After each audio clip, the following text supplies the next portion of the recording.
What is the best way to stay ahead of my competition? Love that question.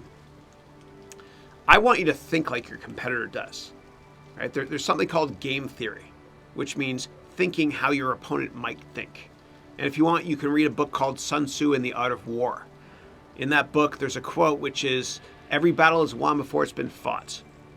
So what I want you to do is use game theory. I want you to think of what your competition is going to do next.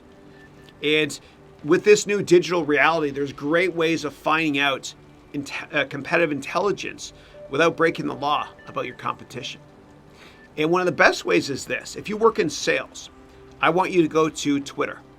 And I want you to find salespeople from other companies, your competition. And I want you to look at who they follow, because there's a very good chance they follow their customers. They follow their customers. That's great competitive intelligence for you. And you can go after the customers as well. Obviously do it in an ethical way, but why not? Why not? So that's one way to become much more competitive and stay ahead of your competition. Because if you look at their Twitter feeds, you know what they're thinking, but they don't know what you're thinking. Another thing is this. Don't ever follow anybody on social media that can tip your hat or give away what you're thinking from a competitive perspective. And also, as a side note, don't follow politicians, please. Because what happens is, if somebody notices that you follow a certain politician, then half the people might not like you as much. I don't know what happened. Okay, so those are some great tips for you to be much more competitive.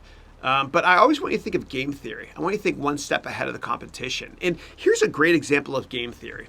So my kids, when the Nintendo Switch came out, you couldn't find it anywhere. My kids wanted to get the Switch. My kids only, not me.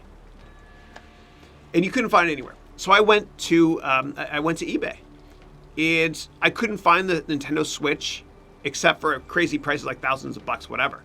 And so what I did was this. I used game theory. I started thinking like other people might.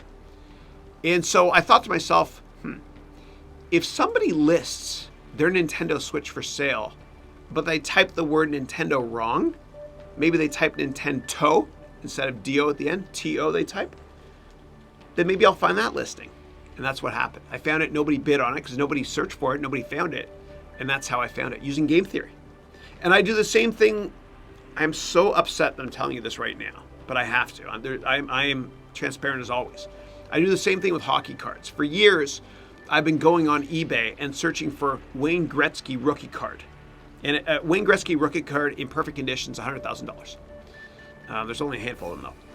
But I would search for Wayne Gretzky rookie card, but I would spell Wayne Gretzky or Gretzky with an S at the end instead of a Z, as we say in Canada. It's not Z, it's Z. And that's just another example of game theory. And so always think like the competition does or like other people do in business. And before you ever go to any business meeting, I always want you to go and see who they follow on Twitter. It'll tell you a lot about them, what sports they love. And sports is great boardroom talk as well, which I talked about in another vlog as well. And by searching Twitter to see who they follow, it gives you great competitive intelligence as well when you go into that meeting. They might follow their business partners.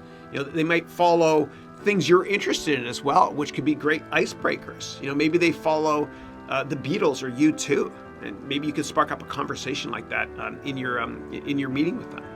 So anyway, those are just a couple of tips to prepare yourself for a meeting and how to think about competitive intelligence, but always think about how other people think before you go to a meeting with them, and understand what people are motivated by.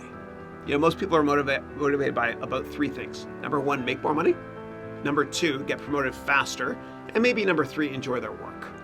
So if you go into a job interview, how can you make them more money? If they work in sales, maybe bring a number of leads for them that you can share with them, people that might want to purchase their product or service.